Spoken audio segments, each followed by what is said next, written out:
আপুনি যেতিয়া এখন মেলালৈকে যায় বা পূজা বা মহোৎসৱ উপভোগ কৰিবলৈকে যায় সেই ঠাই বা সেই অঞ্চলত আপোনালোকে অস্থায়ীভাৱে মুকলি কৰা বহুতো বিপণী দেখিবলৈকে বা উপভোগ কৰিবলৈকে পায় য'ত হয়তো আপুনি মনে বিচৰা ধৰণৰ খাদ্যৰ সম্ভাৰ গ্ৰহণ কৰিবলৈকে পাইছে বা খাবলৈকে সুবিধাকণ পাইছে য'ত হয়তো আপুনি ভিন্ন ধৰণে সা সামগ্ৰী ক্ৰয় কৰিবলৈকে সেই বিপণীসমূহৰ পৰা সুবিধাকণ পাইছে কিন্তু প্ৰকৃততে সেই বিপণীসমূহ কিমান সুৰক্ষিত আৰু আপুনি কেনেকুৱা ধৰণৰ খাদ্য গ্ৰহণ কৰি আছে বা কেনেকুৱা ধৰণৰ সা সামগ্ৰী আপুনি ক্ৰয় কৰি আছে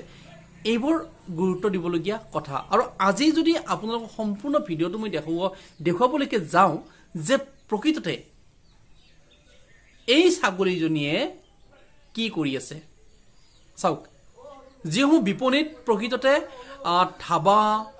বা ৰেষ্টুৰেণ্ট বা হোটেল বুলি লিখা থাকে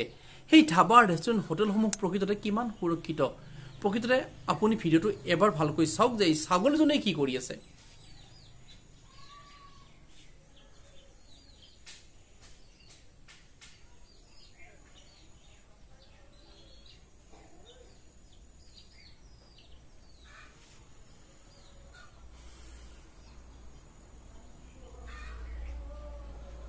এইবোৰ দেখাৰ পিছত আপুনি এতিয়া কি ক'ব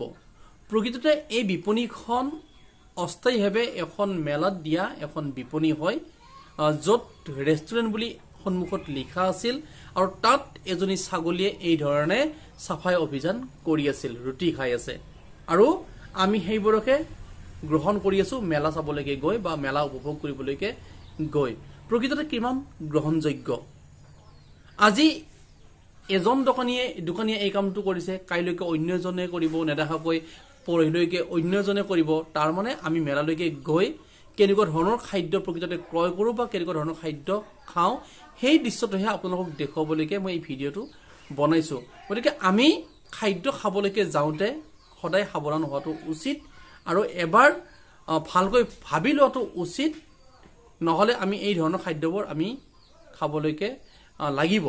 নেদেখাকৈতো আমি এই ধৰণৰ খাদ্য আমি ক্ৰয় কৰি আছো কোনেনো এখন মেলাত গৈ এইবোৰ চাই থাকিব আৰু আজি যদি এই কথাখিনি আমি ধৰিবলৈকে যাওঁ বা সুধিবলৈকে যাওঁ তেখেতসকলে হয়তো ক'ব নাই আমি খাদ্যবোৰ পেলাই দিছো গতিকে আমি এতিয়া ৰাইজক ভাল খাদ্যই খুৱাই আছো কালি আমি ছাগলীজনীয়ে খোৱাৰ কাৰণে আমি খাদ্যসমূহ পেলাই দিছো গতিকে তেখেতসকলে লছ কৰি জানো এই খাদ্যসমূহ পেলাই দিব যেনিবা পেলাই দিলেই কিন্তু তেখেতসকলে ঢাকনি কিয় নামাৰে এই ধৰণৰ বস্তুবোৰ অসুৰক্ষিত কৰি কিয় ৰাখি থৈ দিছে গতিকে এই এনেকুৱা কামবোৰ কৰিব নালাগে আৰু আমিও যেতিয়া এখন মেলালৈকে যাওঁ জিটি খাদ্য যেনেকৈ গ্ৰহণ কৰিব নালাগে ভিডিঅ'টো আৰু এবাৰ চাই লওক আপোনালোকে যে ছাগলীয়ে কেনেকৈ চাফা অভিযান কৰি আছে কিন্তু দোকানীৰ বা মালিকৰ স্বত্বাধিকাৰীৰ সাৰহুৰ একোৱে নাই প্ৰকৃততে এই ধৰণে ছাগলীৰ কাৰণেও খাদ্য বনাইছে তেখেতসকলে